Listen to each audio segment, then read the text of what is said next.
Kính chào đại chúng.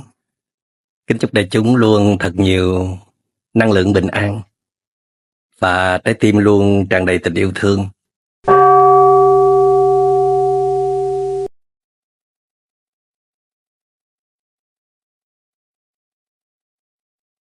Đức Phật nói đừng tìm thì sẽ gặp. Đừng tìm hạnh phúc thì sẽ gặp. Nó rất là khác với cái quan điểm của chúng ta là phải nắm bắt càng nhiều thì mới có hạnh phúc. The pursuit of happiness, mưu cầu hạnh phúc là một cái quyền cơ bản của công dân Mỹ khi mà chúng ta tuyên thệ để trở thành một công dân Mỹ. Thì nó có cái cụm từ đó. Và cả đời chúng ta vẫn cứ đi tìm hết cái này tới cái khác. Chưa bao giờ cảm thấy thỏa mãn. Có thỏa mãn nhưng mà ngắn lắm. Chưa bao giờ dừng lại lâu để thưởng thức một cái gì. Đức Phật nói chúng ta có đầy đủ những điều kiện của hạnh phúc hết rồi. Đủ hết. Chỉ cần dừng lại, tiếp xúc sâu vào là có hạnh phúc.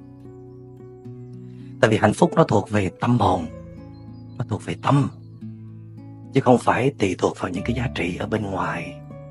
Những cái ở bên ngoài, những đối tượng mà chúng ta muốn nắm bắt á, nó cũng có thể đem lại chúng ta một chút cái cảm giác sung sướng, khoan khoái, đã, sướng. Nhưng mà nó tan biến rất nhanh. Tại vì trong tâm chúng ta, cái tâm chúng ta nó rất là kỳ cục. Nó mới thích đó rồi nó không thích nữa. Nó mới muốn đó rồi nó không muốn nữa. Mà nếu mình đi theo nó đó là mình khổ dài dài. Hạnh phúc nó rất là ngắn ngủi. Cho nên Đức Phật nói thay vì mình đi theo tâm mình á, thì thuần phục nó. Có thể làm được. Làm cho nó bớt muốn lại, bớt đòi hỏi lại. Tập cho nó biết cách thưởng thức, biết cách hài lòng với những gì mình có. Các nhà nghiên cứu thần kinh học ở Mỹ, Rick Hanson đã tổ chức ra một cái nhóm nghiên cứu về hệ thần kinh. Thì họ thấy cái trạng thái hạnh phúc của con người nó được chia làm 3 cấp bậc. Cấp bậc đầu tiên đó là contentment, sự hài lòng. Khi hài lòng, hệ thần kinh nó rất là thư giãn, êm dịu, thoải mái. Nó vượt hẳn cái sự thỏa mãn. Sự thỏa mãn là satisfaction. Từ khi thỏa mãn, hệ thần kinh hoạt động rất là dữ dội, rất là căng thẳng. Thật ra là mình tu tập để hết phiền não. Nhưng mà khi mình hành thiền, mình đừng có để ý tới cái chuyện đó nữa. Cái công việc chính của người hành thiền đó là làm sao có chánh niệm thôi. Tỉnh giác liên tục. Rồi để cái sự tỉnh giác đó, cái năng lực chánh niệm đó nó sẽ giải quyết phiền não. Tại vì phiền não mà mình phát hiện được nó chỉ là hiện tượng trên mặt thôi. Sản phẩm đã được đưa ra rồi. Còn cái nhà sản xuất là ở bên trong cơ chế năm uẩn nè. Nếu mình không có chạm được cái cơ chế năm uẩn này đó, mà ngồi đó mà đón đầu những cái sản phẩm của nó đưa ra, thì không bao giờ mình giải quyết hết được.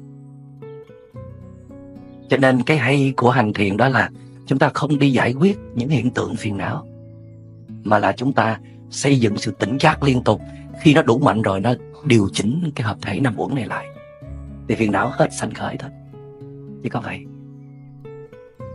Nhưng mà tiến trình nó rất là khó. Cái khó là mình hay nhúng mũi vào phiền não của mình để điều khiển, để mà xử lý. Thành ra đoạn trừ hoài mà nó vẫn sinh khởi hoài. Càng tu thì càng có nhiều phiền não. Tại vì mình tu không có đúng cách, thái độ bị sai. Cho nên là mình thuần được con trâu hay không cũng chưa có cần kiếp lắm. Quan trọng là mình có được sự tỉnh giác, có được chánh niệm thì trước sau gì nó cũng sẽ thuận được. Thành ra khi mình tu, mình mất quân bình cũng không có gì mắc cỡ, mình nổi sân si lên cũng không có gì ngại. Không phải là ông thầy Minh Niệm khuyến khích mình nổi sân si, mà là quý vị đừng có sợ hãi khi mà mình bị sân si, đừng có lúng túng, đừng có trách giận bản thân, thậm chí là đừng có trừng phạt, mà mình phải đối xử tử tế với chính mình. Quan trọng là phải kịp thời quay trở về với pháp hành của mình, phương pháp mà mình hành trì, xây dựng sự tỉnh giác trở lại, xây dựng chánh niệm trở lại. Tại vì mình đã để cho phiền não nó sinh khởi như vậy là nó báo hiệu chánh niệm của mình nó lỏng lẻo. Nếu mà hỏi thầy Minh Niệm có hài lòng với những gì mình có chưa, câu trả lời là chưa. Nhưng mà nếu mà thầy chưa có hài lòng thì thầy đi biểu người khác hài lòng sao được. Và kỳ thực là tuy chưa hài lòng nhưng mà vẫn hài lòng, hài lòng nhưng mà vẫn chưa hài lòng. Nói hơi lộn xộn chút xíu là có nhiều hoài bão lắm, có nhiều điều muốn làm lắm. Tôi có nhớ Steve Jobs có nói là khi mình làm được một cái điều gì có ý nghĩa thật sự rồi thì đứng lên làm tiếp một điều nữa. Đừng có ngồi đó mà gặm nhấm với cái niềm vui đó, bề thuận, thỏa mãn với nó rồi chấm dứt. Đại khái là như vậy. Tất nhiên là khi mình muốn làm một điều nữa thì mình cũng phải có năng lượng rồi hãy làm chứ. Phải nạp năng lượng tiếp mới làm nữa. Chứ không thôi thì nó rơi vào tình trạng lực bất tòng tâm á. Tức là cái muốn của mình nó lớn quá mà cái sức mình nó không theo nổi, gọi là lực bất tòng tâm. Mình mới vừa hoàn thành xong một dự án thì mình phải nghỉ ngơi, nạp năng lượng rồi mới tiếp tục. Sau khi bản Hoa Anh Đào đóng cửa, chắc cái đây đại chúng ai cũng biết, thì thầy trò chia nhau mỗi người một hướng để nghỉ ngơi. Một số bạn đi qua rừng thiền Pa Ao ở Miến Điện, còn thầy thì qua tận trời Tây để nghỉ ngơi. Thật ra là khi mà tôi qua bên đó tôi mới phát hiện ra là mình ở Việt Nam mình mất rất nhiều năng lượng. Qua bên đó thì tôi cũng phải giải quyết nhiều việc lắm, giống như là mình bắt đầu nhiều thứ. Và tôi còn viết một cuốn sách nữa, viết xong một cuốn sách rồi dành thời gian cho bản thân để tu tập. Mà mình thấy mình vẫn có nhiều thời gian. Thì tôi quan sát tôi thấy rằng là khi mình ở nước ngoài, cộng đồng người Việt không có gần mình nhiều. Tôi ở chính trong cộng đồng người Tây Phương, cho nên là gần như là mình ít biết những cái thông tin bên ngoài. Không có ai tới để nhờ tư vấn hay là tổ chức những cái khóa thiền liên tục được. Và không có làm dự án, không phải nuôi dạy ai, không phải xử lý cái gì hết.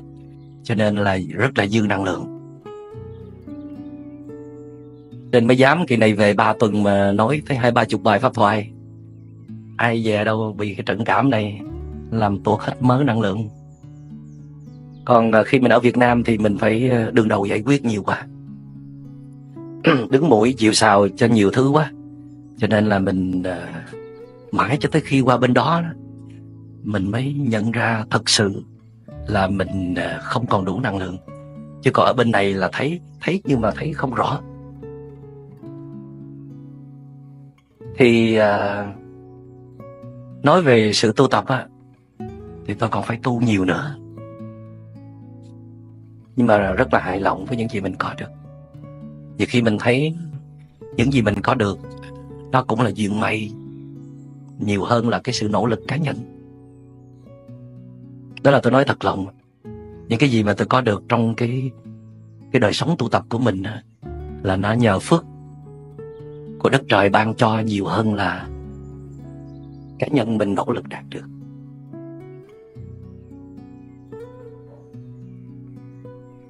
Cho nên rất là hài lòng. Mình còn không nghĩ là mình đạt được những cái giá trị như vậy.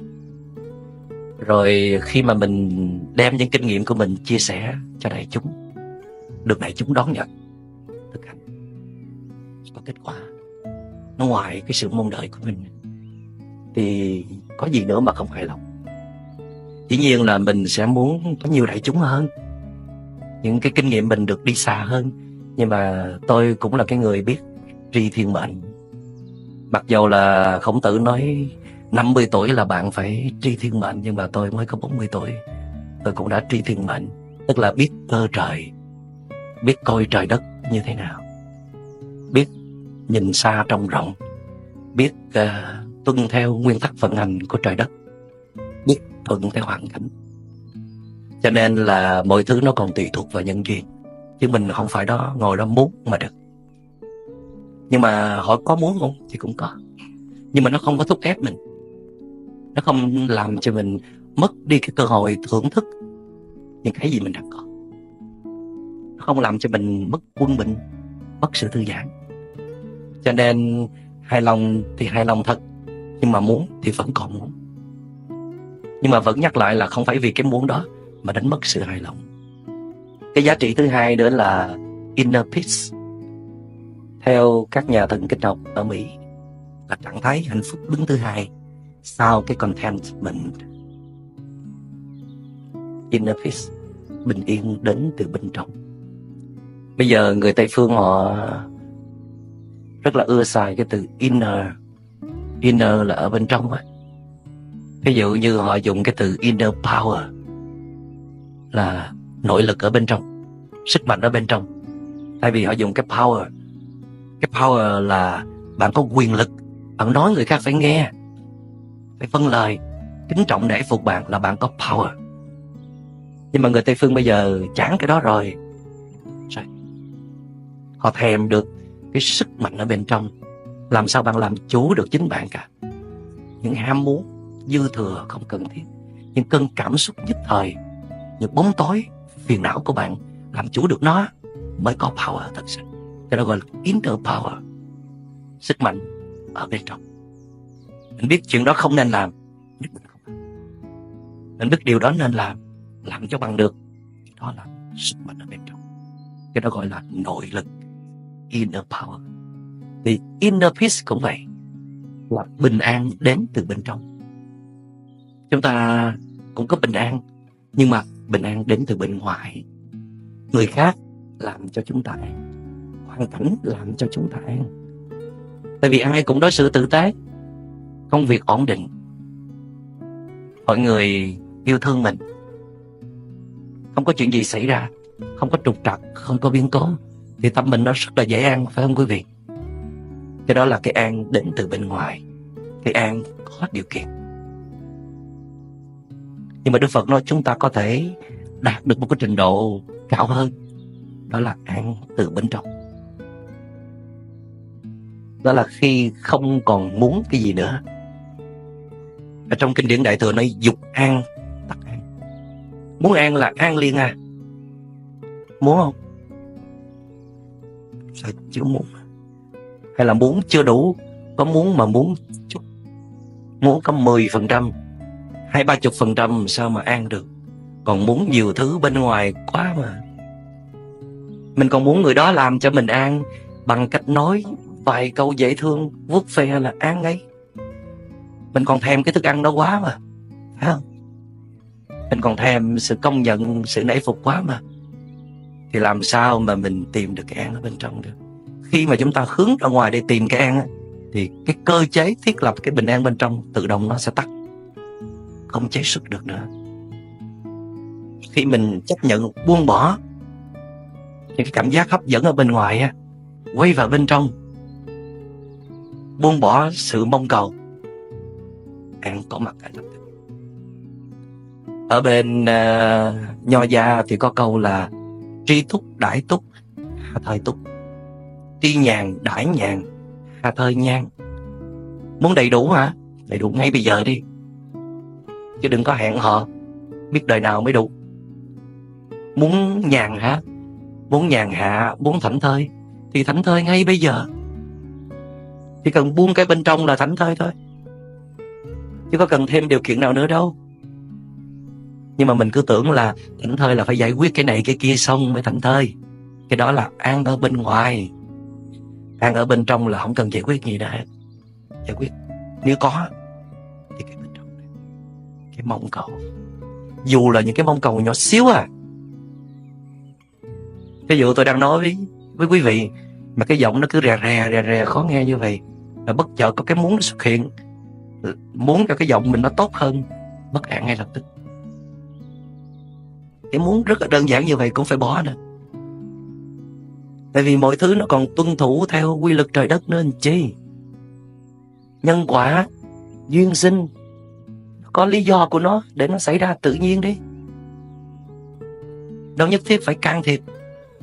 Mà hình như là mình càng can thiệp là nó càng bấy nhạy ra. Nó càng hư hỏng hơn, nó càng tồi tệ hơn á.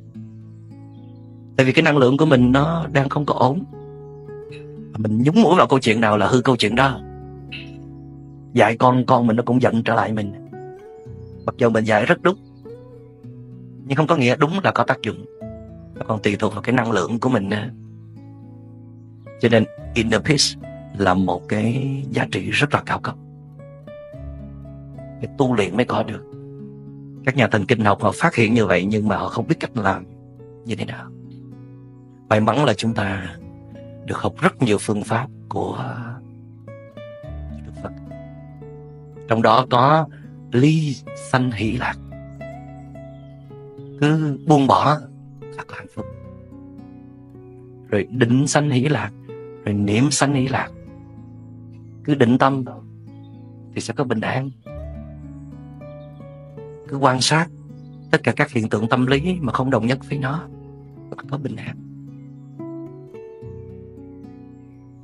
Và cái trạng thái cao cấp nhất trong tâm hồn mà các nhà thần kinh học ở Mỹ họ phát hiện được, đó là caring, tức là sự quan tâm, chăm sóc,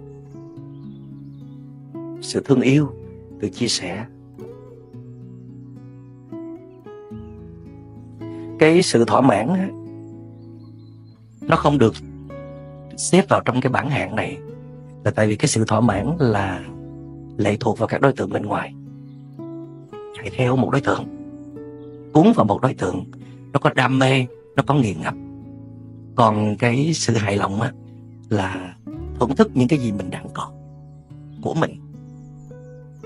Nhưng mà cái sự hài lòng này nó xếp sau cái inner peace, là tại vì inner peace nó không cần cái bên ngoài nữa, chỉ quay vào bên trong, buông bỏ sự mong cầu là có. Mà cái inner peace này, cái bình an bên trong này nó vẫn còn xếp sau cái sự sẻ chia, caring. Tại vì cái bình yên ở bên trong là vẫn còn đứng trên cái tự ngã cho mình, giới hạn trong một cái không gian nhỏ hẹp. Còn sẻ chia, thấy tất cả các đối tượng xung quanh đều là thân mạng của mình, đều là pháp thân của mình, đều là những giá trị mầu nhiệm không ngừng nuôi dưỡng mình. Cho nên là mình có trách nhiệm muốn nuôi dưỡng, muốn chăm sóc, muốn yêu thương. Đó là cái đỉnh cao nhất của sự bình an, của hạnh phúc mà con người có thể đạt được.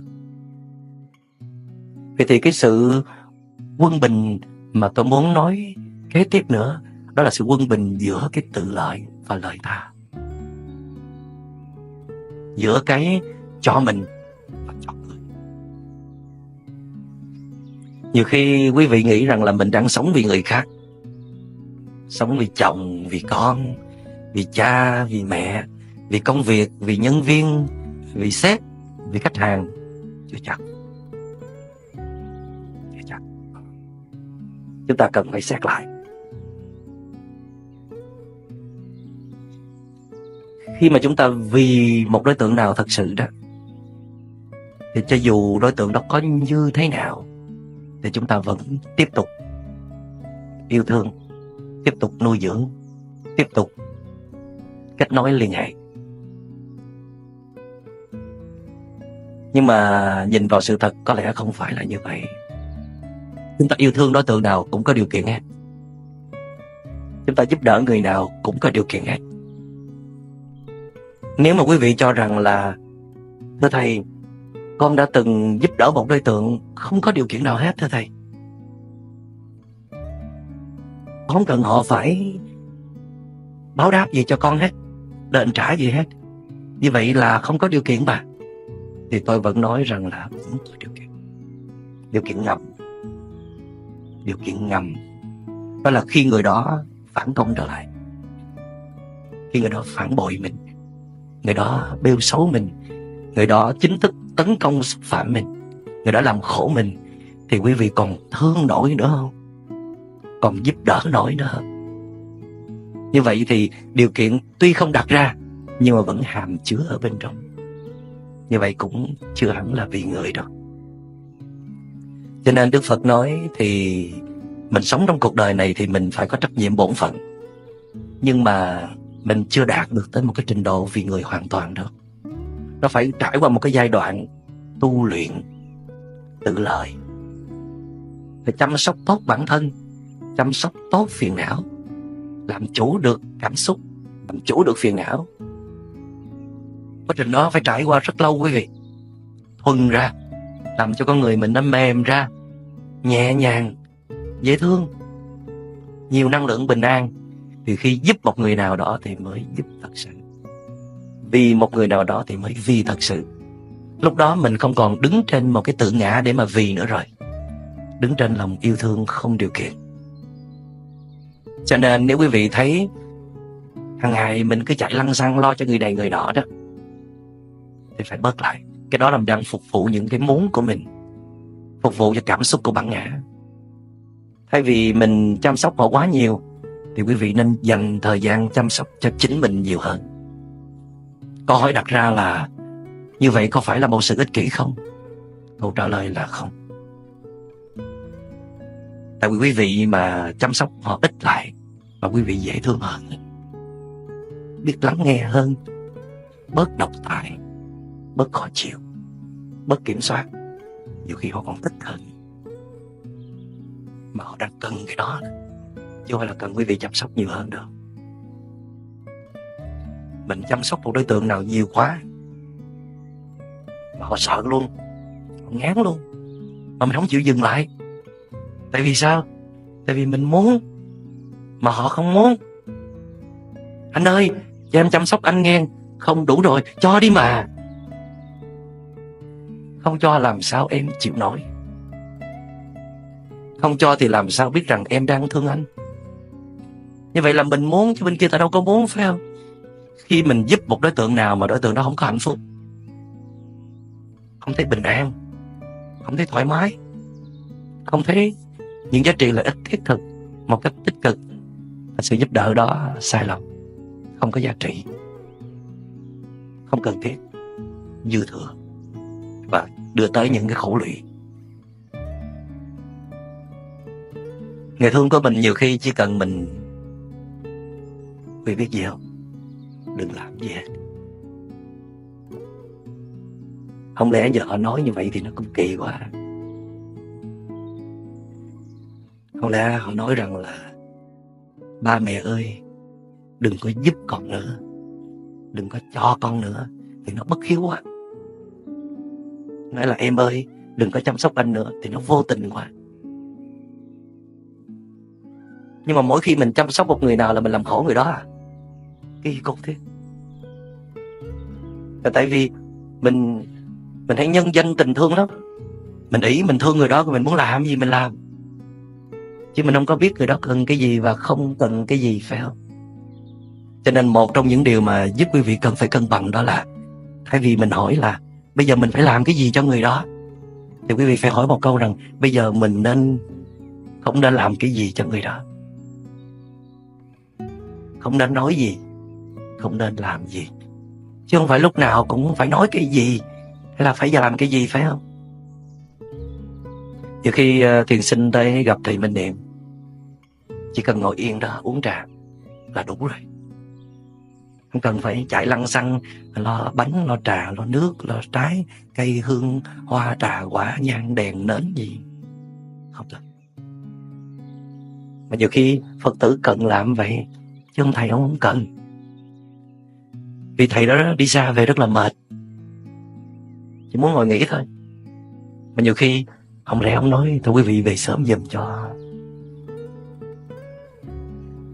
thì nó cũng kỳ cục quá, tại vì người ta chờ mình mà.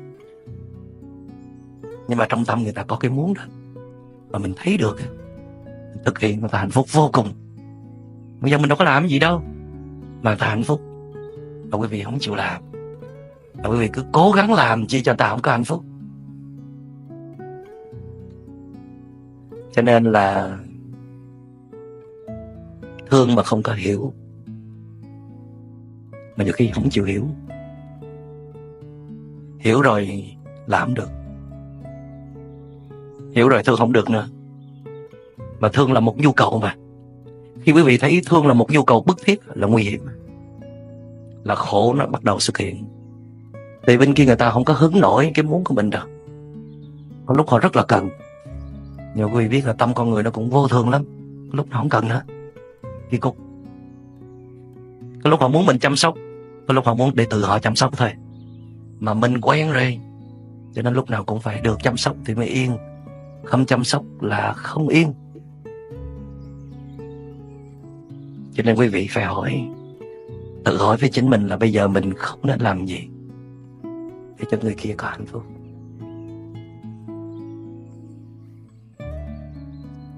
Bớt vì người khác lại, không phải là bớt luôn. Tại vì mình vì người khác mà người khác không có hạnh phúc thì bớt lại, vì mình đi.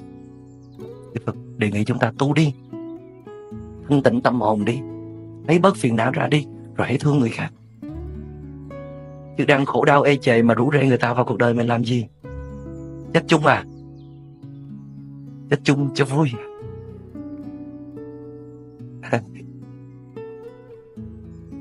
Ít ai mà đang khổ mà đi tìm cách giải quyết cái nỗi khổ của mình đó, đi tìm người để sẻ chia nỗi khổ. Tại mình có một chút tiền mà, chút sắc đẹp, chút tài năng, đủ để giữ hắn trở lại, để hắn chịu giùm nỗi khổ của mình. Cái ngày mình cưới người đó là cái ngày mình nhờ người đó vào để rước cái cục nợ của mình, chứ không phải là thương yêu gì đâu. Mà hắn vô minh mà, hắn mê muội trước sắc đẹp của mình mà, hay là chút tài sản của mình, 2 năm sau hắn mới té ngửa. Hắn biết là cái món nợ mà hắn phải giải quyết quá khủng khiếp. Rồi mình nói tên này trợ mặt, tên này hay lòng, tên này không chung thủy. Tại vì mình đâu có phải như ban đầu đâu, phải không? Mình cũng đâu có chung thủy đâu. Ban đầu mình rất là ngọt ngào, tại vì mình ém nhẹm cái cục nợ của mình ở trong này nè. Rồi 2 năm kìm hết nổi rồi thì nó phải đi ra. Thì khi mà nó tràn ra bên ngoài thì bên kia đâu có chuẩn bị. Bên kia vẫn còn ảo tưởng là mơ mộng vì mình, cho nên họ thấy toàn bộ con người thật của mình là họ xỉu thôi. Cho nên nếu mà mình là một người tu hành mà có phẩm chất á, thì mình phải nói câu là anh ơi, anh ngán em là hợp lý. Hay là em ơi, em sợ anh, em né anh là hợp lý. Tại vì anh cũng sợ anh luôn. Mình sợ mình mà mình kêu người khác đừng sợ mình là sao chứ? Cho nên Đức Phật nói là mình phải tu tập, quý vị. Phải tu luyện thôi. Phải dọn dẹp bớt rác rến ở bên trong, sửa sang nhà cửa cho nó khang trang. Nó không khang trang thì nó cũng gọn gàng, đừng có siêu vẹo, đừng có bề bộn. Căn nhà true home, căn nhà đích thực là trung tâm của mình. Khi mà mình thấy mình ổn, có phong độ vững vàng rồi, thì hãy thương yêu hay là giúp đỡ người khác. Nói như vậy có nghĩa là rất đông chúng ta nhiều khi thương yêu một người nào hay là làm từ thiện giúp đỡ người nào, chẳng qua là vì chúng ta không xơi nổi cái cục nợ bên trong của mình, không giải quyết nổi. Chúng ta không dám đối mặt với chính mình, cho nên chúng ta đi tìm cái niềm vui ở bên ngoài. Dù nhân danh là từ thiện, nhân danh là công ích xã hội, nhân danh là tình thương, thì ẩn sâu bên trong vẫn là những nỗi cô đơn, không biết làm gì hay hơn, không biết làm gì để mình thấy mình có giá trị, có lợi ích. Cho nên phải thông qua một đối tượng khó khăn nào đó để mình thấy mình có giá trị, có lợi ích. Nó chưa phải là tình thương đích thực. Mà khi mình hướng tới một đối tượng để giúp đỡ mà nó không xuất phát từ tâm từ á, thì thế nào cũng có phiền phức khổ lụy xảy ra. Kiềm chế được một thời gian rồi phiền não nó cũng bung ra. Cái câu hỏi đặt ra là mình tự lợi lâu quá rồi, ở ngoài người ta cần, người thương mình cần thì bao giờ mình mới giúp đỡ. Không nhất thiết là tự lợi 5 năm hay là 10 năm, hay là giác ngộ thành Phật rồi mới giúp đỡ. Khi nào phải ổn định thì cứ giúp đỡ. Mà khi thấy mất cân bằng là phải quay vào bên trong, trở về giúp cho chính mình tiếp.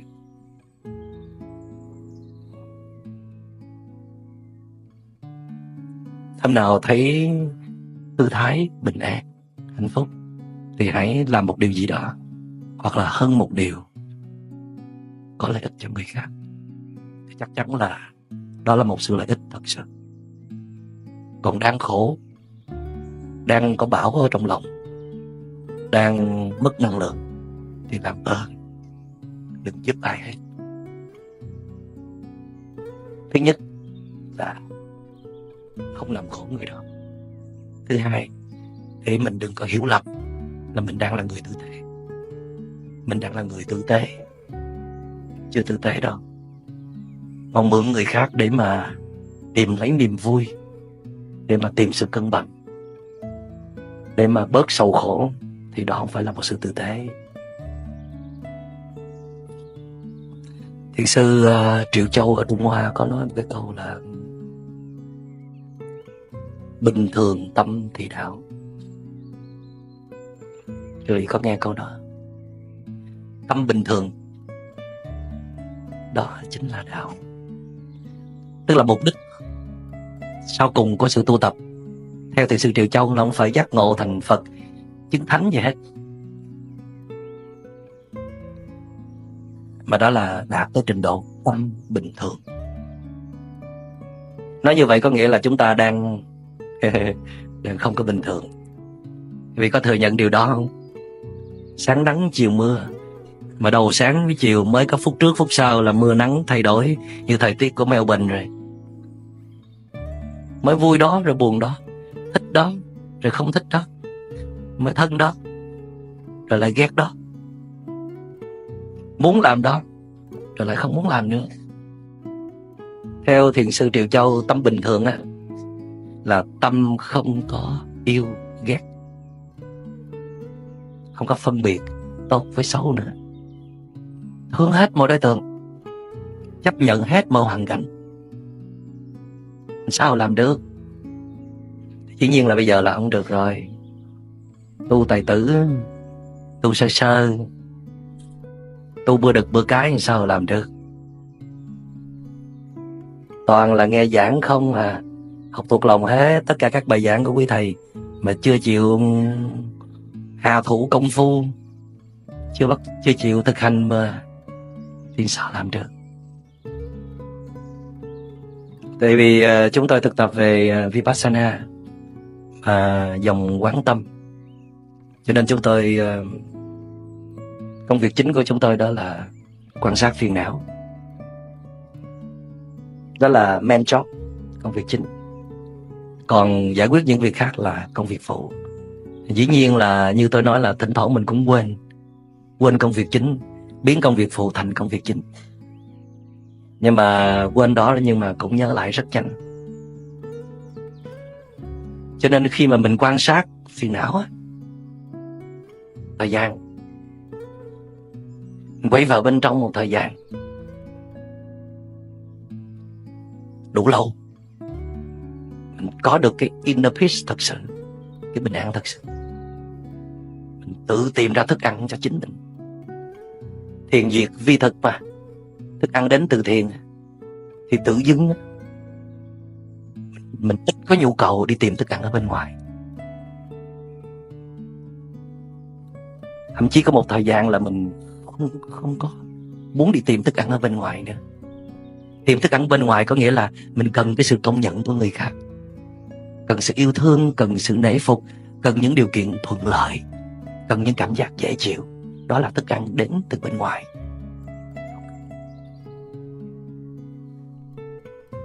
Dĩ nhiên là không phải liên tục, nhưng mà có một giai đoạn mình làm được điều đó. Hoặc là ít có nhu cầu, lâu lâu nó có một vài cái nhu cầu, mà hầu hết những nhu cầu đó cũng nhỏ nhặt, cũng dễ thực hiện, cũng không quá cầu kỳ, không quá mất nhiều năng lượng mới thực hiện được. Và khi mình có cái đời sống ở bên trong, quý vị, thì mình không quan trọng cái bên ngoài nữa. Hay không tìm kiếm là không quan trọng thôi, không quá đề cao lời nói hay hành động của người đó, không quá quan trọng hoàn cảnh thuận hay là nghịch. Trước khi mình tu tập thì mình rất là quan trọng, rất là nhạy cảm. Từng hành vi, từng lời nói của người khác, từng cách đối xử của người khác. Còn khi mà mình có được cái đời sống ở bên trong á, mà khi mà quý vị không còn quá đề cao đối tượng đó, thì đối tượng đó có làm gì quý vị cũng không thấy khổ hết. Không động được nữa là khác. Họ chỉ động được mình hay là xô mình ngã xuống khi mình thấy cái đó là quan trọng. Và mình chỉ thấy đó không còn quan trọng khi mình tìm được cái đời sống ở bên trong. Chứ còn nếu mà chưa có nội lực, chưa tìm được cái inner peace, bình an bên trong, thì không cách nào mà không quan trọng những tác động ở bên ngoài. Và khi đó, khi mình đi tìm cái thức ăn cho bản ngã ở bên ngoài, thì đẹp với xấu, đúng với sai, cao với thấp, sang với hèn không còn giá trị nữa, không có ý nghĩa nữa. Thì lúc đó tâm nó đạt mức bình thường. Bình thường là chấp nhận hết mọi đối tượng, mà không cần thích cái này hay là ghét cái kia nữa. Đó là cái đích cuối cùng của sự tu tập, mà tâm này chính là tâm Phật, tâm Bồ Tát, đạt tới cái thấy bình đẳng. Mình nói thành Phật thì nó xa xôi quá, mình nói đạt tới cái tâm bình đẳng thôi, là tâm bình thường. Cho nên nếu mà có ai khen mình là nhập định mấy tiếng, hay là ngồi thiền mấy tiếng, rồi chánh niệm hùng hậu, hay là đạt gì đi chăng nữa, mà mình nhìn lại cái tâm mình còn bất thường lắm, còn trồi sụp, còn sáng nắng chiều mưa, còn thích cái này ghét cái kia, muốn tới gần đối tượng này và tránh né đối tượng nọ, làm công việc này không thích làm công việc kia, nó còn phân biệt dữ dội và nhạy cảm như vậy, thì công phu chưa có đi xa đâu. Thậm chí cái đối tượng đó là từng là kẻ đối nghịch với mình, từng muốn tiêu diệt mình, mà khi mình đạt tới cái tâm bình đẳng thì mình thấy mình muốn thương đối tượng đó, muốn giúp đối tượng đó tỉnh ngộ, thay vì mình muốn trừng phạt hay là mình chỉ công kích hay là chỉ trích thôi. Cho nên quý vị dù có thực tập pháp môn nào, thì theo cái truyền thống nào, thì tôi nghĩ cái đích đến nó cũng phải là như vậy. Mình phải có phẩm chất thật sự, và nó phải xảy ra ngay trong đời sống hiện tại. Chứ mình không có thể nói bây giờ mình tu rồi kiếp sau mình mới có kết quả, hay là sau khi mình chết đi rồi mới có kết quả. Ai biết được, sao tính. Cho nên kết quả hay không thì bây giờ phải hiển lộ ra. Dù là nó chưa có hoàn hảo, nhưng nó phải đồng màu đồng chất chứ. Nó phải có chút gì đó dễ thương, chút gì đó mềm mỏng, chút gì đó nhún nhường, chút gì đó độ lượng, chút gì đó từ bi, thì người ta mới tin là mình đang có hoa trái trong công phu tu tập chứ. Hoa trái là ở những cái phẩm chất đó, chứ không phải là mình ngồi thiền hàng giờ, không phải là mình có một cái quãng thời gian tu rất là lâu, không phải là mình đọc bao nhiêu bộ kinh. Cái đó chỉ là phương tiện thôi. Cái kết quả vẫn là chuyển hóa con người của mình. Cho nên trong những cái điều mà tôi đã chia sẻ với quý vị ngày hôm nay, về những cái trạng thái mất quân bình của chúng ta, từ hướng ra bên ngoài và hướng vào bên trong, động với tĩnh, tự lợi và lợi tha, thì quý vị hãy cố gắng điều chỉnh lại cái thái độ sống của mình, sắp xếp đời sống của mình làm sao để nó mỗi ngày nó tịnh tiến về cái thế quân bình nhất có thể. Không thể quân bình liền được, nhưng mà mỗi ngày phải đi về cái hướng đó thì chúng ta mới có được an lạc và hạnh phúc, và những người xung quanh chúng ta mới được thừa hưởng những nỗ lực của chúng ta. Họ cũng đang chờ đợi cái sự nở hoa của chúng ta. Cho nên khi mình đã tu rồi thì phải tu cho tới nơi tới chốn. Người ta lên núi để lấy gỗ trầm hương, người ta vác gỗ trầm hương xuống, thì tại sao mình phải vác củi xuống chứ? Người ta thực tập có hoa trái được, tại sao mình lại coi thường mình mà mình không làm cho sự thực tập mình có hoa trái? Mình đang bị kẹt ở chỗ nào? Ở phương pháp hành trì hay là ở thái độ tu tập? Nỗ lực đủ chưa? Thái độ có đúng đắn không? Và cái muốn để thay đổi bản thân đủ mạnh chưa? Xin cảm ơn đại chúng đã lắng nghe. Bây giờ mình còn 45 phút. Quý vị có thể đặt câu hỏi xung quanh đề tài này. Dạ, con kính bạch thầy, con kính thưa đại chúng.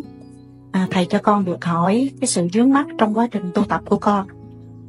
Sau một quá trình mà con thực hành chánh niệm trong mọi quay nghi, và con thực tập hạnh lắng nghe của Bồ Tát Quán Thế Âm, thì con nhận diện ra được chính bản thân mình, nhìn thấy được từng cái lỗi lầm của mình trong quá khứ cũng như trong hiện tại. Và khi tiếp xúc được với những người xung quanh á, thì con thấy rõ được cái mặt mạnh của người ta, tức là thấy được những cái cần học hỏi và cũng thấy được những cái yếu kém của người khác. Mà trong khi con được những vị thầy dạy là khi nhìn người khác thì mình nên nhìn những cái điểm tốt, đừng nên nhìn những điểm xấu. Nhưng mà cái thấy của con thì nó đến rất là tự nhiên, tự con nhìn thấy chứ không phải là con cố tình. Nhưng mà con thấy để rồi con học hỏi, cũng như là thấy những cái sai sót của người khác, để rồi con cũng khởi lên một cái tâm thương xót. Vậy thưa thầy, thầy cho con biết như vậy là con có sự tiến bộ trong tâm linh, hay là đó là sự giới hạn trong quá trình tu tập của con? Dạ con xin hết. Cái lời khuyên là chúng ta chỉ nên nhìn vào ưu điểm của người khác á, nó chỉ là một cách nói thôi. Là tại vì hầu hết chúng ta khi nhìn vào một người nào đó, chúng ta hay nhìn vào khuyết điểm, những lỗi lầm, những yếu kém, và kèm theo đó là một cái thái độ không dễ thương. Tức là chúng ta có phản ứng, chúng ta có coi thường, chúng ta có phát sinh phiền não. Vậy thì cái lời khuyên đầu tiên đó là chỉ nên chú ý vào những cái ưu điểm trước đã. Tại khi mình chú ý vào ưu điểm thì mình sẽ tôn trọng, mình sẽ dễ tiếp cận, mình sẽ dễ yêu thương hơn. Nhưng mà đó chỉ là giai đoạn đầu thôi. Còn khi mà nội lực mình khá rồi đó, thì mình phải nhìn tất cả, một tổng thể của một đối tượng. Thì tất nhiên trong đó nó phải bao gồm ưu điểm lẫn khuyết điểm. Vậy thì cái vấn đề ở đây là thái độ của chúng ta như thế nào khi chúng ta thấy những cái khuyết điểm đó là quan trọng. Tức là tâm chúng ta như thế nào. Nếu như tâm chúng ta yêu thương, thấy cảm thông, thấy tội nghiệp, thấy muốn giúp đỡ, nhưng mà phải chính xác như vậy mới được. Mà muốn chính xác là mình phải có cái sự tỉnh thức thường trực để quan sát cái diễn biến tâm lý của mình.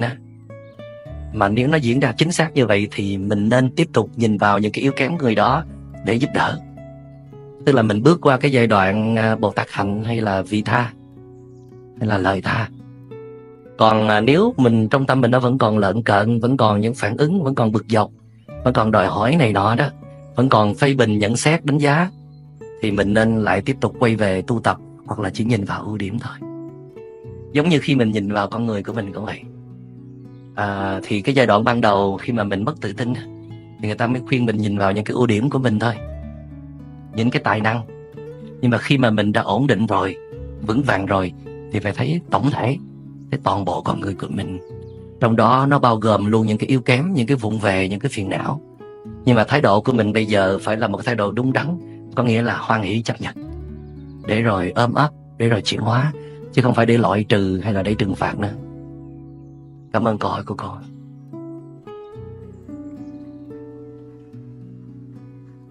Xin mời câu hỏi khác.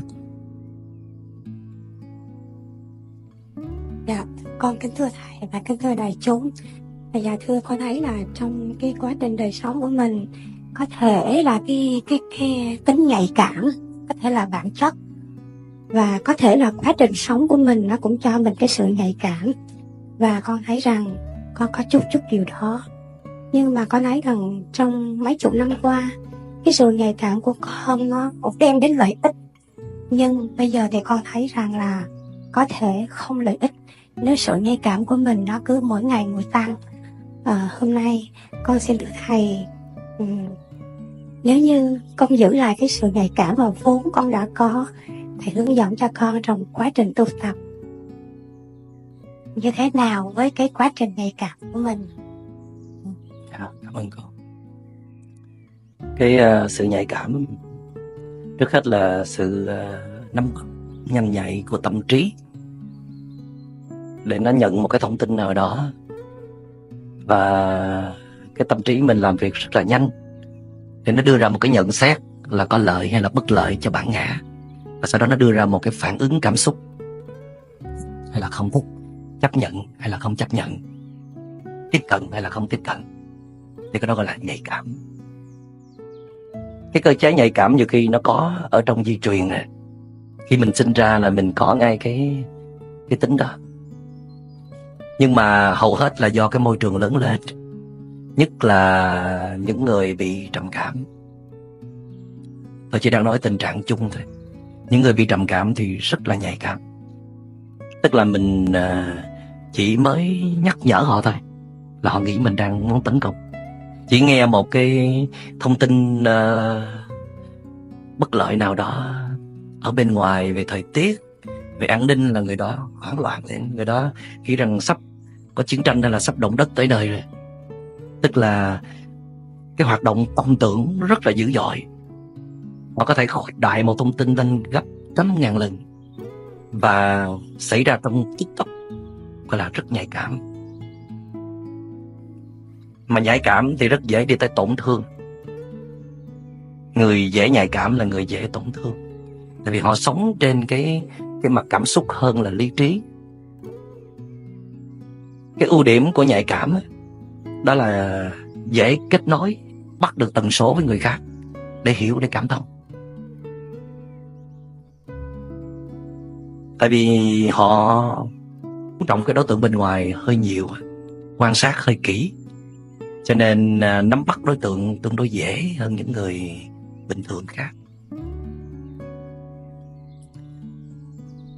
Và như đã nói là những người nhạy cảm mà có cái gốc bị trầm cảm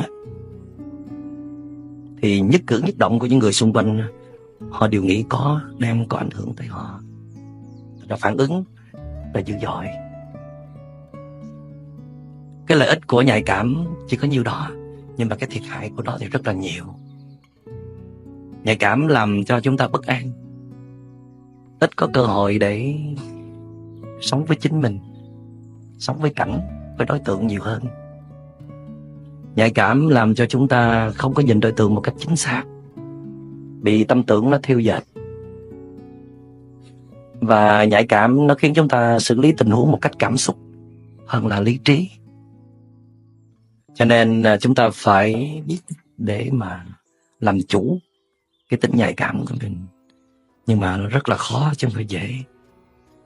Bây giờ hồi nãy thầy có nghe cô nói là cô muốn giữ lại cái tính nhạy cảm đó, thì nghe rất là thông dong tự tại. Có nghĩa là mình muốn giữ là giữ, mình muốn bỏ là bỏ. Không có dễ đâu. Nhiều khi mình không muốn giữ mà nó vẫn cứ ở lại với mình.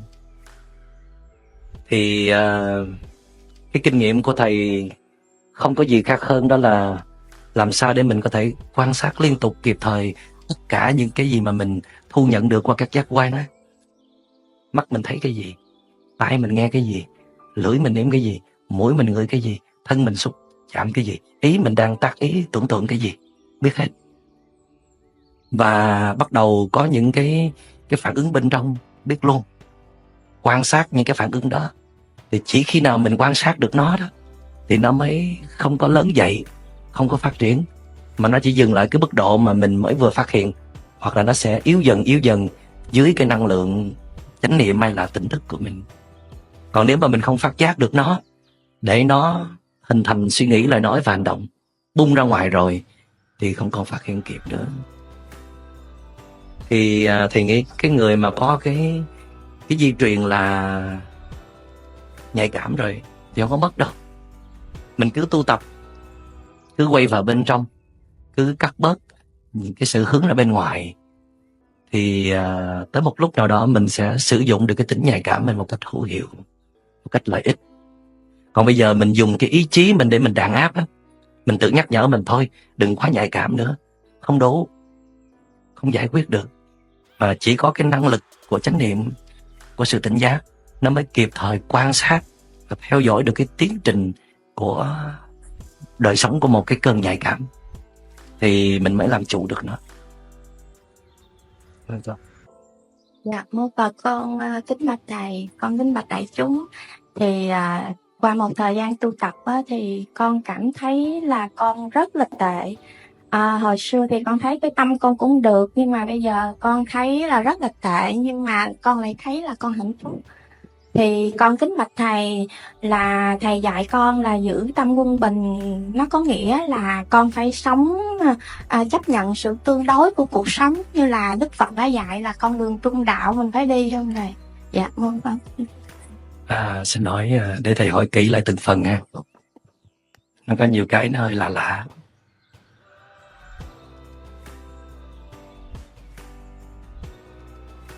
Hồi nãy cô có nói là bây giờ cô thấy mình thấy mình tệ hơn, nhưng mà mình có hạnh phúc. Cô lý giải chỗ này sao? Dạ thưa thầy, tại vì hồi xưa con chưa tu thì con không thấy là con có những cái sai lầm á thầy. Con cứ chắc là con thấy con đúng. Nhưng mà khi con càng tu á thầy, thì con quay về tâm con, thì tất cả những diễn biến ra thì con chỉ nhận thấy tâm con có những cái sai lầm thầy. Thí dụ như con hay suy diễn về cái việc gì đó, thí dụ con gặp người đó, thì thay vì con nghĩ về người đó cái gì thì con lại nhìn và con suy diễn á thầy, suy diễn theo cái tưởng tượng của con, chứ không phải là cái sự vật nó là như vậy. Dạ. Thì bây giờ cô chấp nhận được. Dạ con chấp nhận thầy. Thì cô có hạnh phúc. Dạ. Vậy thì câu hỏi kế tiếp của cô là? Dạ mô Phật, thưa thầy, thì thầy dạy giữ tâm quân bình đó, thì con nghĩ là tất nhiên là con là chấp nhận cái sự tương đối của cuộc sống á thầy. Dạ. Nó có phải là như vậy không thầy? Cảm ơn. Dạ, vâng. Cuộc sống này tương đối hay là tuyệt đối á, tùy thuộc vào cái thấy của mình. Cuộc sống nó vậy đó, nó cũng không phải là tương đối, nó cũng không phải là tuyệt đối. Nhưng mà nếu cái tâm của mình nó vẫn ở cái cung bậc tương đối, tức là vẫn còn tham sân si, thì mình sẽ nhìn cuộc sống này nó tương đối. Nhưng mà mình là tâm Phật, tâm Bồ Tát, thì thế giới này là Niết Bàn. Tại vì tâm các vị là Niết Bàn tịch lặng, hết phiền não, cho nên thấy thế giới này nó đẹp vô cùng, như là Niết Bàn. Tôi vẫn nhắc lại là tâm chúng ta như thế nào thì chúng ta nhìn thực tại như thế ấy. Và có một hôm Tô Đông Pha là một nhà văn, nhà thơ lừng lẫy thời nhà Tống, được xếp vào một trong 8 vị gọi là bát gia đường Tống, rất là giỏi, nhưng mà rất là uyên thâm về Phật học. Tô Đông Pha lại chơi thân với thiền sư Phật Ấn. Một hôm Tô Đông Pha tới chùa Kim Sơn để uống trà đàm đạo với thiền sư Phật Ấn, thì cũng giống như là mỗi khi rảnh rỗi. Thì trong lúc uống trà bỗng dưng Tô Đông Pha tác ý hỏi thiền sư Phật Ấn, chứ ngài thấy tôi làm sao? Thì Phật Ấn mỉm cười đáp, trang nghiêm giống như là một Đức Phật vậy. Tô Đông Pha sướng run cả người, Thì Phật Ấn thấy vậy, Phật Ấn mới hỏi chứ vậy ngài thấy tôi làm sao? Thì Tây Đông Pha thấy Phật Ấn mặc cái áo màu nâu đen mập mập tròn tròn á, ông quất cho một câu liền là giống một đống phân bò. Phật Ấn im lặng không nói gì hết. Tây Đông Pha về nhà, hạnh phúc nó vẫn còn tràn đầy ở bên trong. Kêu em gái là Tô Tiểu Muội ra để kể đầu đuôi câu chuyện. Vẫn còn đặc chí đó là trước nay lão Ấn cứ cho ta đo ván mãi, lần này tổ trác hay sao mà ta nói lão phải cứng họng trước cái học sĩ này. Thì Tô Tiểu Muội nói lần này là anh thua đậm thì có. Thì Tô Đông Pha nói sao mà anh thua được, lão đâu có trả lời được câu nào đâu mà anh thua. Thì Phật á là Phật Ấn thấy, còn phân bò là anh thấy.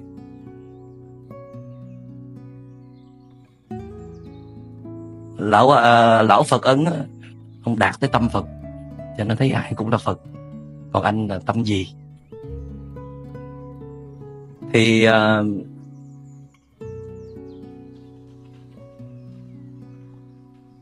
mình không phải Phật Ấn nha quý vị, mình là Tô Đông Pha. Mình thấy phân bò khắp mọi nơi.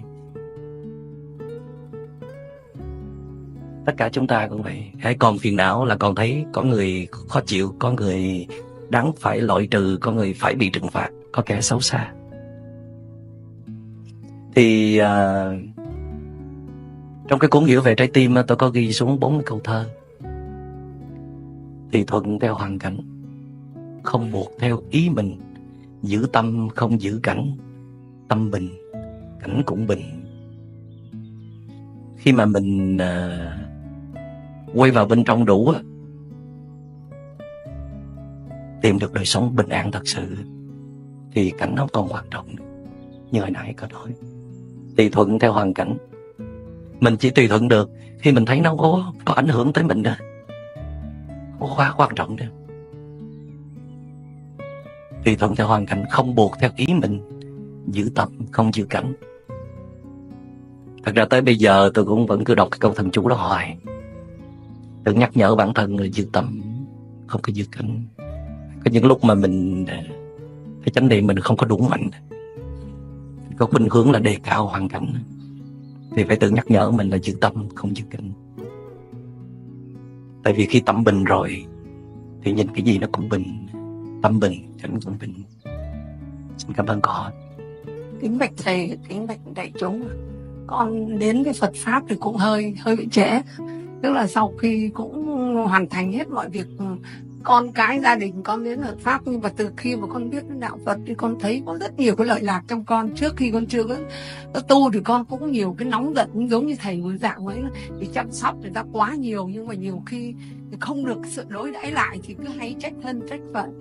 Nhưng mà khi con đi theo đạo Phật, là nhất là khi mà con hành thiền thì con cũng thiền theo tứ niệm xứ, thì con cũng học được nhiều cái hạnh mà con thấy rất là tuyệt vời, nhất là cái nhẫn nhục.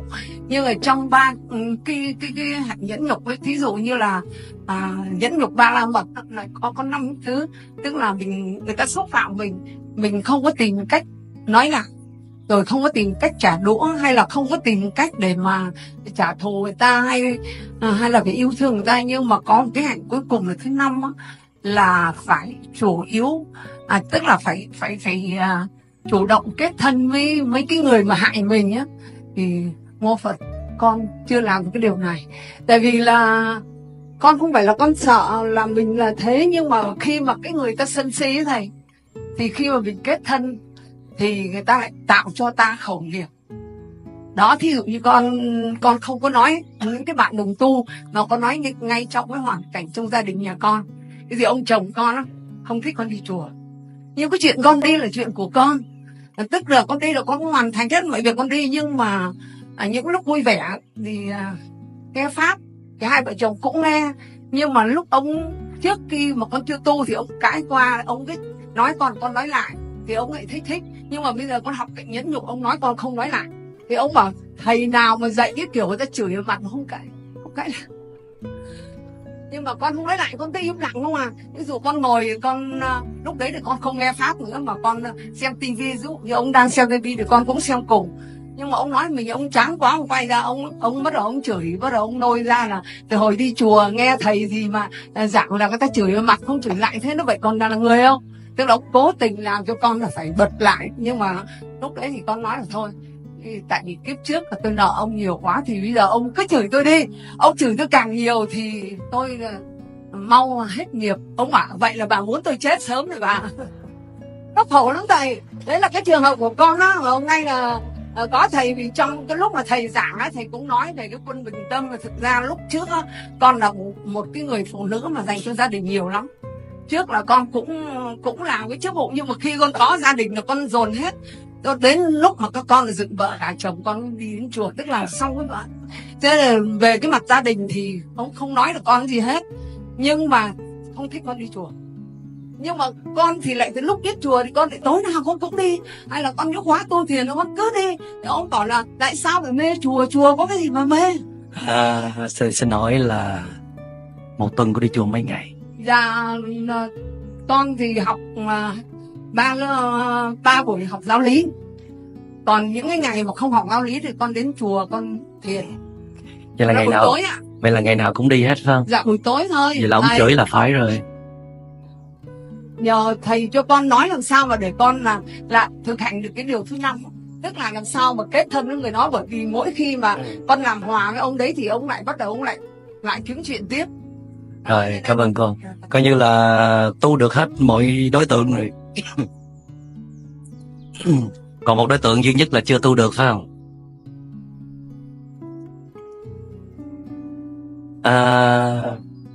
Thật ra thì thầy cũng hiểu được cái tâm tình của cô, cái nhu yếu muốn được tu tập. Như cô đã nói là mình tới trễ, mà mình nắm bắt được những cái giá trị nó quý giá mà hơn nữa đời người mình không hề được biết. Cho nên cái nôn nóng và cái muốn được dấn thân để học hỏi luyện tập nó rất là cao. Nhưng mà cô phải biết là chú không hề nằm trong cái tâm lý của cô. Chú chưa đi tới cái chỗ này. Chú đã quen cái cách cô đã từng ở nhà, lo toan mọi thứ. Ở đâu mà có cô nhúng tay vào thì chắc chắn là nó sẽ chu tất. Chú quen cái cảm giác có cô bên cạnh. Cô cho người ta ăn thức ăn rất là ngon rồi, đột ngột cô chuyển qua ăn cái cho ăn chay liền, thậm chí là không cho ăn gì hết, thì người ta phải phản ứng chứ. Đó là lẽ thường tình. Mà khi mà mình mong người ta đừng có phản ứng, đó là một thái độ sai lầm. Phải phản ứng. Là một người bình thường là phải phản ứng.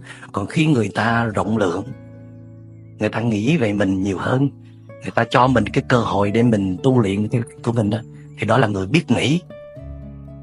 Cũng hiếm có những người biết nghĩ như vậy. Còn khi người ta phản ứng, không phải là người ta ghét chùa, nhưng mà người ta thấy cái mật độ đi chùa của mình nó dày quá, và người ta có cảm giác người ta không còn giá trị gì nữa hết. Về kể toàn thầy này thầy nọ, nay gặp ông thầy Minh Niệm đó, về nói về ông thầy Minh Niệm không tức sao được. Muốn coi mặt ông thầy đó như thế nào. Cho nên mình thiếu cái sự, thứ nhất là mình thiếu hiểu cái tâm lý của cái người chưa đi vào đạo như mình, mà mình lại muốn người đó phải chấp nhận mình liền. Đó là cái muốn nó hơi nhiều. Thứ hai là mình cũng chưa đủ khéo để làm sao để người đó, để mình sắp xếp cái công việc nhà với chùa đó nó có cái sự phù hợp, tương xứng. Thời gian ở nhà mình, tất nhiên là cô đã hy sinh mấy chục năm rồi, và cô nghĩ như vậy là đã đủ. Nhưng mà những người ở nhà họ quen cái cảm giác để vậy. Mình muốn nhả họ ra đó, phải nhả từ từ thì họ mới quen được. Nhưng mà cô có thể nghĩ rằng còn mấy năm nữa đâu mà nhả từ từ, nhả luôn cho rồi. Nghĩ thế à? Không nên nghĩ thế. Tại vì ở nhà mà bình yên á, họ hỗ trợ rất nhiều cho sự tu tập của mình. Mà họ có sóng gió đó, họ sân si, họ đau khổ, mình cũng không có tu được. Cho nên mình phải giúp cho họ nữa. Mà không biết chừng nào mình mới lợi tha. Còn bây giờ mình có khả năng thì mình phải giúp liền, chứ không có hẹn hò. Hồi nãy cô có nói là khi chú tấn công mình á, mà mình không có đáp trả lại, nhưng mà thầy không tin là lúc đó cô nở hoa đâu. không đáp trả, nhưng mà có thể cái thái độ của mình cho người đó có cảm giác là mình không thèm nói chuyện. Ông là đồ bỏ, ông là chúng sanh, ông còn tham sân si.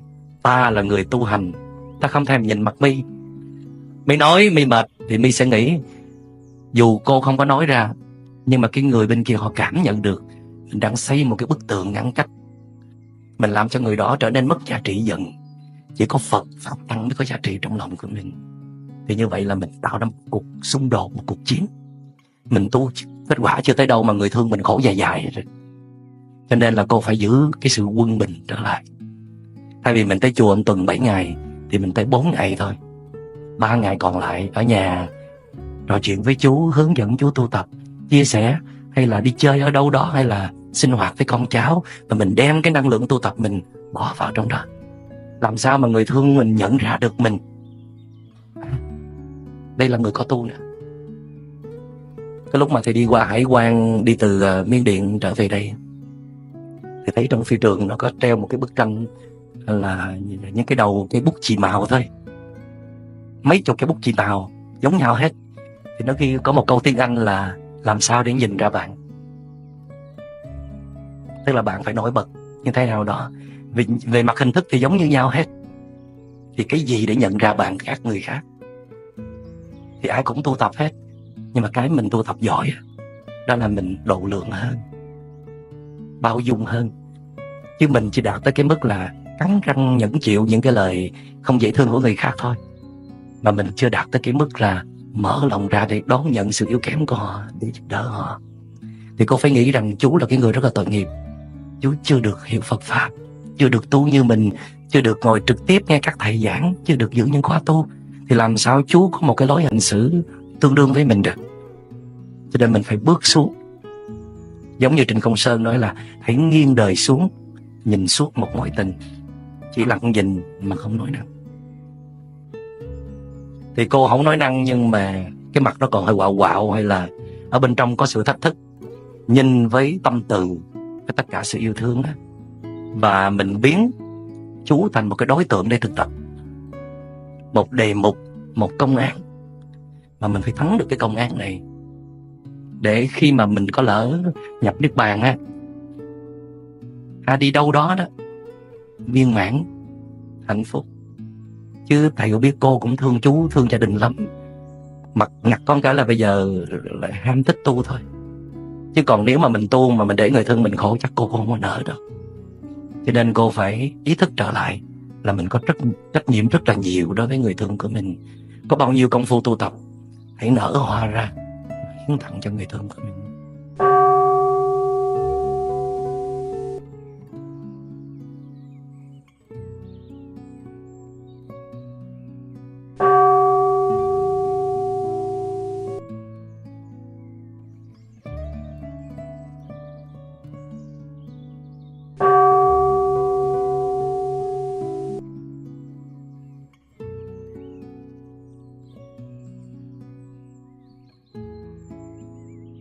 Chào mừng quý thính giả đến với kênh Hành trình sống tỉnh thức.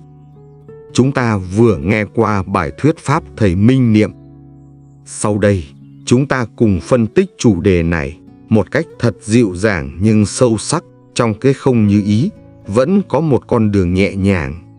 Chúng ta đang sống trong một thế giới luôn vận động, thay đổi và đầy bất chắc. Mỗi ngày trôi qua, chúng ta không thể biết điều gì sẽ đến, một tin vui hay một cú sốc, một cơ hội hay một mất mát. Và rất nhiều lúc, cuộc đời dường như không chiều theo ý mình. Có thể bạn đã lên một kế hoạch hoàn hảo, nhưng mọi thứ đổ vỡ vào phút chót.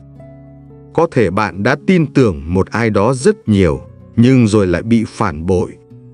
Hoặc cũng có thể bạn chỉ đơn giản muốn một ngày yên ổn, nhưng cả tâm và cảnh đều không như ý. Và trong những lúc ấy, ta khổ. Tại sao ta khổ? Không phải vì sự việc, mà vì kỳ vọng. Thầy Minh Niệm nhấn mạnh rằng sự việc vốn không làm ta khổ. Khi làm ta khổ là tâm muốn nó phải khác đi. Chúng ta không khổ vì thất bại, mà vì không thể chấp nhận mình thất bại. Chúng ta không khổ vì bị từ chối, mà vì lòng tự ái bị tổn thương. Chúng ta không khổ vì người khác không thương ta, mà vì ta đã đặt họ vào vai diễn người phải yêu ta mãi mãi. Khổ đau sinh ra từ sự đối kháng với thực tại, tâm không chấp nhận điều đang là.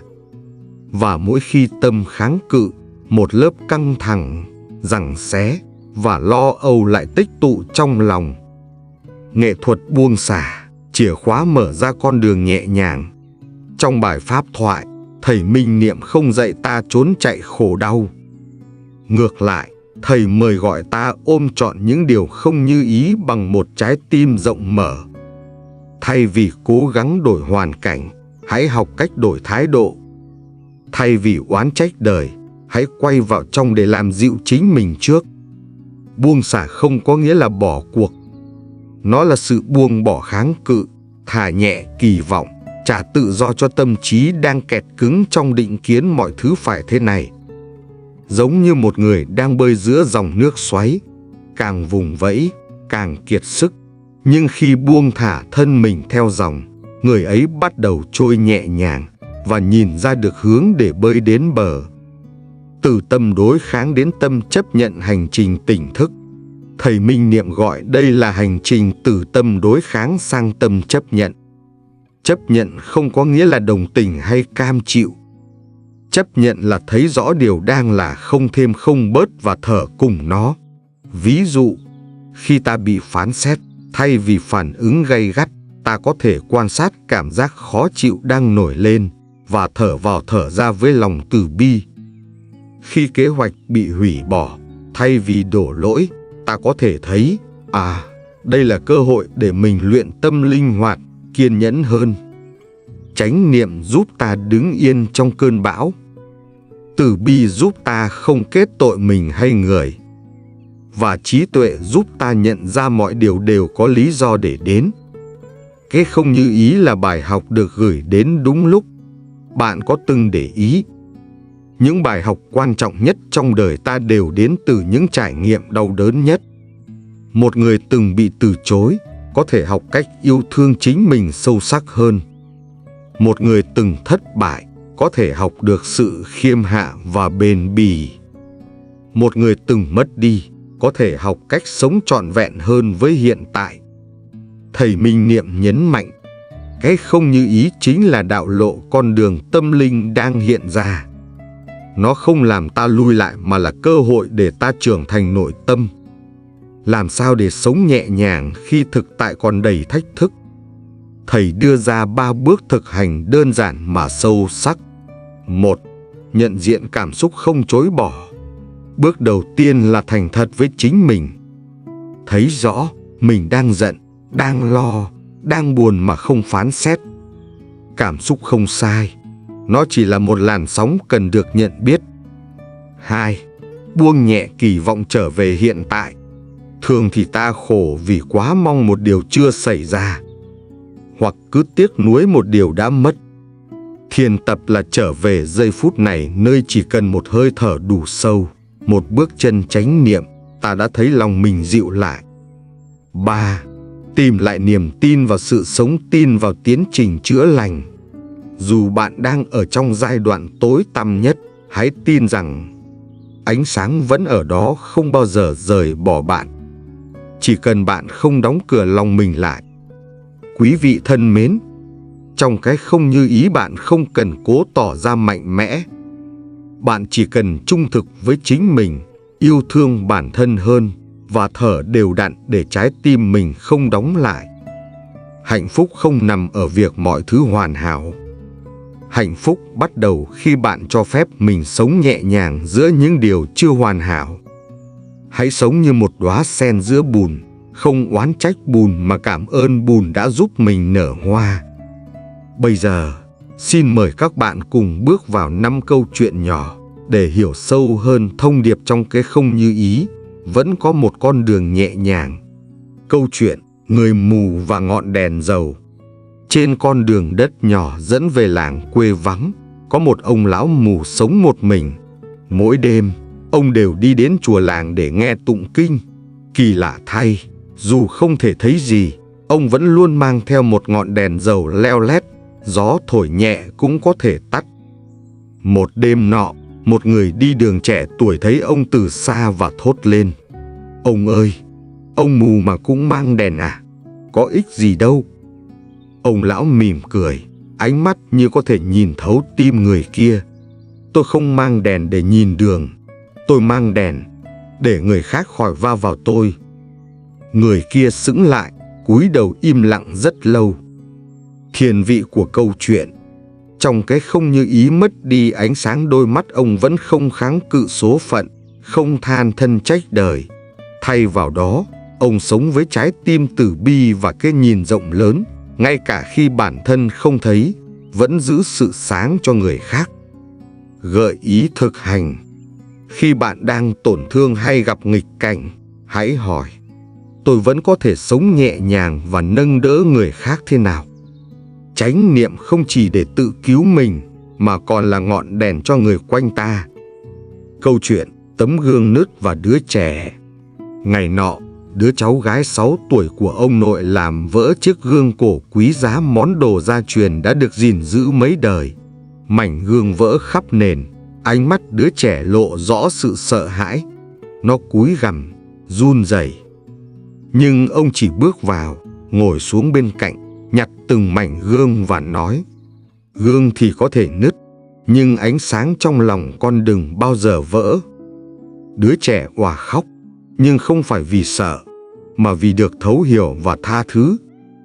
Thiền vị của câu chuyện: khi chuyện không như ý xảy ra, phản ứng đầu tiên của tâm là phán xét, trừng phạt, nhưng trái tim chánh niệm chọn trìu mến thay vì trách móc, chữa lành thay vì lên án. Ông cụ không dạy cháu phải tránh làm sai, ông dạy nó cách đối diện với sai lầm bằng lòng từ bi và cái nhìn sâu sắc. Gợi ý thực hành: khi điều không như ý xảy ra nơi bản thân hay người khác, hãy tự hỏi: mình chọn phản ứng để thỏa mãn cái tôi hay để nuôi lớn tình thương? Câu chuyện tiếng chuông giữa trời giông. Trên một ngọn đồi xa xôi, nơi có ngôi thiền viện cổ, mỗi sáng dù mưa bão hay nắng cháy, một vị sư già vẫn đều đặn ra sân thỉnh chuông. Có hôm, gió quật mạnh đến mức cây ngã, chuông rung dữ dội chưa cần ai gõ. Nhưng ông vẫn đi, áo cà sa ướt đẫm, tay run lên khi cầm chảy chuông. Một vị sư trẻ nói: thầy không cần ra chuông đâu, gió đã làm thay việc ấy. Ông chỉ cười: ta không thỉnh chuông để báo giờ, ta thỉnh chuông để giữ lòng không loạn. Thiền vị của câu chuyện: cuộc đời nhiều khi là một cơn giông, ta không kiểm soát được gió, nhưng có thể thỉnh lên một tiếng chuông bình an trong lòng mình. Vị sư già không chống lại bão tố, ông sống cùng nó và dùng chính giông bão như một bài tập cho sự tỉnh thức. Gợi ý thực hành: mỗi khi có một giông bão cảm xúc, hãy thử ngồi xuống, thở 3 hơi thật sâu, rồi hỏi: tiếng chuông chánh niệm của tôi ở đâu lúc này? Câu chuyện bông hoa không cần tán thưởng. Trên vách núi hiểm trở, nơi chẳng ai đặt chân đến, mọc lên một đóa hoa dại. Nó chẳng có ai ngắm, không được ai khen, cũng chẳng ai chụp ảnh đưa lên mạng. Nhưng sáng nào nó cũng bung cánh, tỏa hương thơm dịu dịu như để nói: tôi nở vì đó là thiên tính của tôi, không vì ai khác. Một nhà sư đi ngang, nhìn thấy hoa và chắp tay lặng thinh. Ông thì thầm: thế gian cần nhiều đóa hoa như con sống đúng bản thể, không cần ai công nhận.